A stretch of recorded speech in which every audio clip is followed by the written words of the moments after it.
Hello everyone, welcome back to my YouTube channel core of cure. आज हम लोग देखने वाले हैं एक बहुत ही कॉमन सी प्रिवलेंट डिजीज़ के बारे में और हम लोग आज कवर करने वाले हैं थायराइड पर वीडियो। ठीक है, इसके पहले हम लोगों ने डायबिटीज़ मेलाइटस पर ऐसे जनरली इजी लैंग्वेज में वीडियो बनाया था ताकि आप आसानी से समझ सकें कि डायबिटीज़ होता क्या है और इससे कैसे बचा जा सकता है। तो उसी तरह से आज हम लोग इस सीरीज़ में कंटिन्यू कर रहे हैं और आज हम लोग थायराइड ग्लैंड को कवर करेंगे। ठीक है, और इसमें होने वाली डिजीज़ेस को हम लोग देखेंगे। तो थायराइड हम लोग सबसे पहले देख लेते हैं वीडियो को स्टार्ट करने से पहले कि हम लोग इस वीडियो में क्या क्या पॉइंट्स कवर करेंगे। सबसे पहले हम लोग देखेंगे कि थायराइड क्या होता है, कुछ कॉमन थायराइड डिसऑर्डर्स क्या क्या देखने को मिलते हैं, सिम्टम्स क्या आते हैं इसमें हाइपोथायराइडिज्म और हाइपरथायराइडिज्म के केस में, इन डिजीज़ेस का डायग्नोसिस कैसे किया जा सकता है और ट्रीटमेंट के क्या टेक्निक्स होते हैं, कुछ लाइफस्टाइल और होम रेमेडीज़ के बारे में भी हम लोग देखेंगे, रेगुलर चेकअप्स का क्या इंपॉर्टेंस होता है इसको हम लोग इस वीडियो में कवर करेंगे। और अगर आप टाइम पर अच्छे से ट्रीटमेंट नहीं ले रहे हैं थायराइड के डिजीज़ेस का तो क्या क्या कॉम्प्लिकेशंस देखने को मिल सकते हैं, हम लोग ये सब भी आज की वीडियो में कवर करेंगे। तो आइए बिना देरी के वीडियो को स्टार्ट करते हैं और वीडियो बहुत ही हेल्पफुल होने वाला है, तो लास्ट तक इस वीडियो को ज़रूर देखिएगा। ठीक है, तो थायराइड क्या होती है? ये एक स्मॉल टाइप का ग्लैंड होता है जो कि लोकेटेड होता है नेक में। ये प्रोड्यूस करता है हार्मोन्स जो कि रेगुलेट करते हैं मेटाबॉलिज्म को।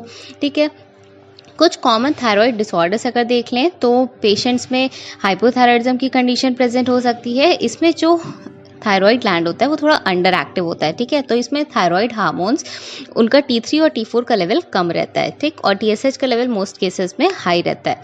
इसमें भी फर्दर टाइप्स होते हैं लेकिन हम लोग डिटेल में ऐसे नहीं पढ़ने वाले हैं कि ग्लैंड में कौन कौन से हार्मोन्स आते हैं, उसमें क्या क्या चीज़ों की ज़रूरत पड़ती है और क्या क्या, मतलब हम लोग बहुत डिटेल में नहीं जाने वाले हैं। इस वीडियो को बहुत ही शॉर्ट और सिंपल रखा गया है कि आपके लिए जो कि ज़रूरी इन्फॉर्मेशन है वो आप तक पहुँच सके। ठीक है, तो सेकेंड टाइप का जो डिसऑर्डर देखने को मिल सकता है वो है हाइपरथायराइडिज्म। इस केस में ओवर एक्टिव थायराइड ग्लैंड देखने को मिलती है, तो इसमें T3 T4 का लेवल बहुत ज़्यादा रेस्ड रहता है। ठीक है, देन गोइटर की कंडीशन प्रेजेंट हो सकती है पेशेंट में। इसमें थायराइड ग्लैंड की साइज एनलार्ज कर जाती है। और क्या है, थायराइड नोड्यूल्स देखने को मिल सकता है, इसमें लम्प्स हमें देखने को मिलते हैं और पेशेंट में थायराइड कैंसर भी हो सकता है। ठीक, अब हम लोग देख लेते हैं कुछ सिम्टम्स जो कि हाइपोथायराइडिज्म के पेशेंट्स में देखने को मिलते हैं। मोस्टली उनमें फैटीग की कंप्लेंट आती है, वेट गेन देखने को मिलता है, कोल्ड इंटॉलरेंस मिलती है, मतलब वो थोड़ी सी भी ठंड को बर्दाश्त नहीं कर पाते हैं, स्किन में ड्राइनेस और हेयर में ड्राइनेस वगैरह देखने को मिलती है, पेशेंट में डिप्रेशन के सिम्टम्स आने लग जाते हैं।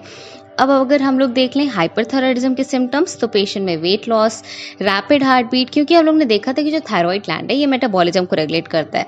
ठीक, तो हाइपरथायराइडिज्म के केस में क्या होगा, थायराइड ग्लैंड हाइपर एक्टिव हो जाती है तो सारे मेटाबॉलिज्म फंक्शंस जो होते हैं थोड़े फास्ट टाइप के हो जाते हैं। ठीक, तो वेट लॉस देखने को मिलेगा पेशेंट में, रैपिड हार्ट बीट मतलब टैकीकार्डिया की कंडीशन मिलेगी, हीट इंटॉलरेंस मिलेगी, पेशेंट को हीट एकदम बर्दाश्त नहीं हो पाती है, बहुत ज़्यादा चिड़चिड़ापन, इरिटेबिलिटी, एंजाइटी, मतलब ये सब देखने को मिलेगा। पेशेंट में ट्रेमर्स प्रेजेंट हो सकते हैं। ठीक है, तो ये कुछ कॉमन सिम्टम्स हैं जो कि हाइपो और हाइपोथायराइडिज्म के पेशेंट्स में देखने को मिलता है।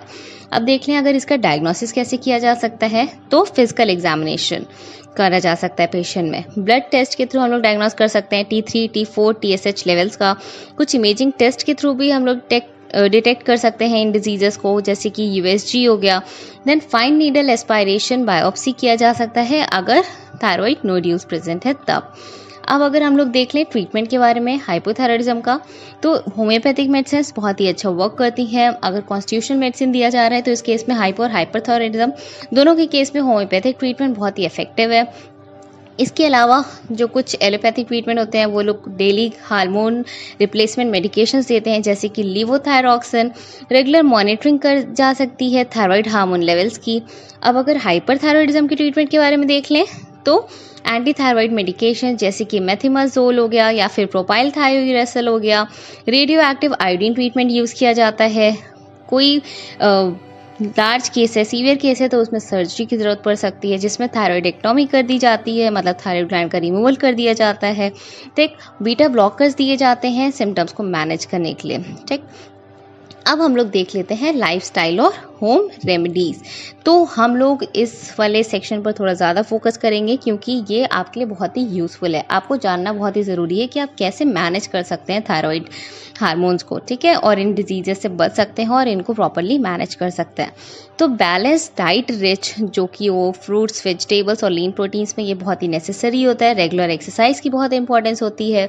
एक्सेसिव आयोडीन को अवॉइड कर सकते हैं हम लोग, स्पेशली अगर हाइपोथायराइडिज्म का पेशेंट है तब। फिर स्ट्रेस मैनेजमेंट टेक्निक्स ये भी काफ़ी हेल्पफुल होती हैं। तो अब हम लोग इनके बारे में, ये तो शॉर्ट में था, अब हम लोग थोड़ा डिटेल में देख लेते हैं, ठीक है, इन सारे पॉइंट्स में। ठीक, तो लाइफस्टाइल और होम मैनेजमेंट टेक्निक्स में सबसे पहले हम लोग देखते हैं बैलेंस डाइट के बारे में। ठीक, जो पेशेंट्स होते हैं उनको ये रिकमेंड किया जाता है कि आप न्यूट्रिएंट रिच फूड्स लें। मतलब उनको बोला जाता है कि आप ज़्यादा से ज़्यादा अपने डाइट में इंक्लूड करें फ्रूट्स, वेजिटेबल्स, होल ग्रेन्स, लीन प्रोटीन्स और हेल्दी फैट्स को। ठीक, एडिक्वेट आयोडीन इंटेक करना चाहिए। ये ध्यान रखना चाहिए कि जितना आप आयोडीन ले रहे हैं वो सफिशिएंट है। ठीक, और इसके लिए आप लोग आयोडीन के लिए हम लोग जानते हैं कैसा नमक, क्या आपके नमक में आयोडीन है, ये बहुत ही जनरल सा है। जैसे कि आयोडाइज सॉल्ट हमारे मार्केट में बहुत ज़्यादा मिलते हैं, बहुत अच्छे अच्छे ब्रांड्स हैं जो कि आयोडाइज सॉल्ट प्रोवाइड करते हैं। तो ये सबसे इजी मेथड होता है आयोडीन को प्रोवाइड करने का। या फिर सी फूड होता है, उनको पेशेंट्स को रिकमेंड किया जाता है जो कि हाइपोथायराइडिज्म के पेशेंट्स होते हैं। लेकिन अगर ये ध्यान रखिए कि हाइपोथायराइडिज्म के पेशेंट में तो आयोडीन को रिकमेंड किया जाता है, लेकिन अगर कोई पेशेंट जो है वो हाइपरथायराइडिज्म का है तो उनमें एक्सेस आयोडीन को अवॉइड करने के लिए रिकमेंड किया जाता है। तो आपको ये जानना बहुत ही ज़रूरी है कि आपको आयोडाइज सॉल्ट की ज़रूरत है कि नहीं है। ठीक है, ऐसा नहीं है कि सबको आयोडीन युक्त नमक की ज़रूरत होती ही है।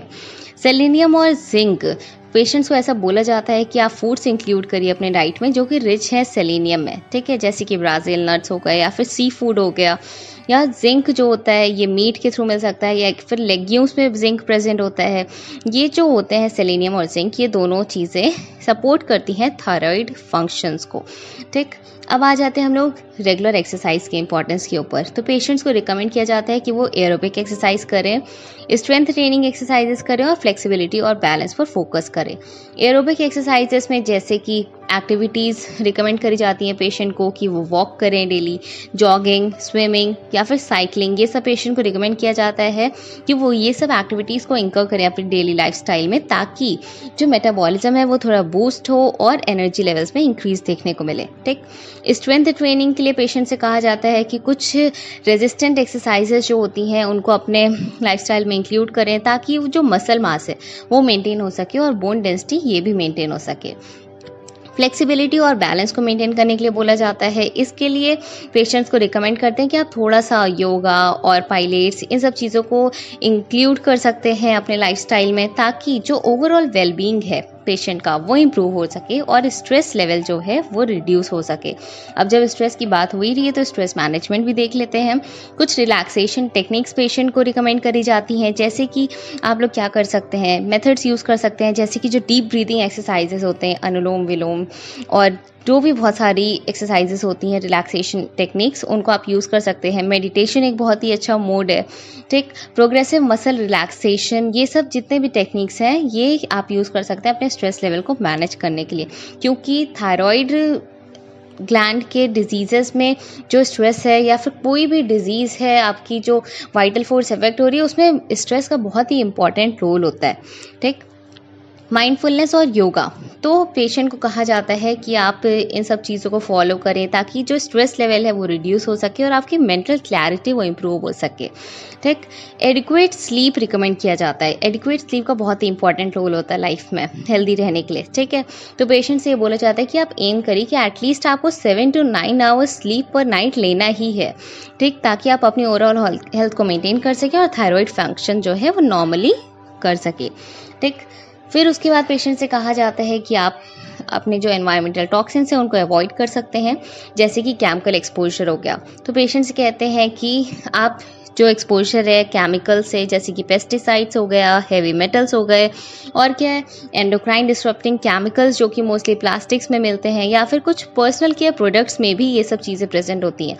तो इनको अच्छे से देखिए आपकी कौन से प्रोडक्ट्स आपके लिए यूज़फुल है, कौन से प्रोडक्ट्स हार्मफुल हैं, उसके बाद ही उनका यूज़ करिए। ठीक है, और केमिकल एक्सपोजर को लिमिट करिए और अवॉइड करिए। ठीक, नेचुरल प्रोडक्ट्स को रिकमेंड किया जाता है। पेशेंट से कहते हैं कि आप ऑर्गेनिक फूड्स लीजिए, नेचुरल क्लीनिंग प्रोडक्ट्स लीजिए, ताकि जो टॉक्सिन लोड है वो रिड्यूस हो सके। ठीक, सेल्फ मॉनिटरिंग जो होता है, रेगुलर मॉनिटरिंग, इसका बहुत ही इंपॉर्टेंट रोल होता है। ठीक, क्योंकि ऐसा नहीं है कि आपको एक बार थायराइड डायग्नोस हो गया तो आपको ज़िंदगी भर थायराइड की मेडिसिन खानी ही है।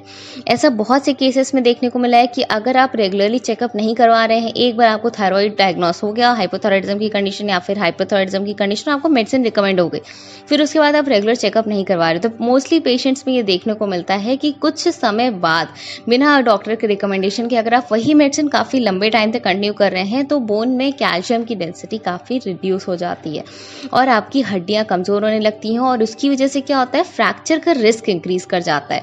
ये कुछ केसेस में देखने को मिला है। तो इसीलिए ज़रूरी है कि आप रेगुलर मॉनिटरिंग करें। ठीक है, और देखें कि क्या लेवल चल रहा है, उसमें क्या उतने ही अमाउंट की मेडिसिन की ज़रूरत है कि नहीं है।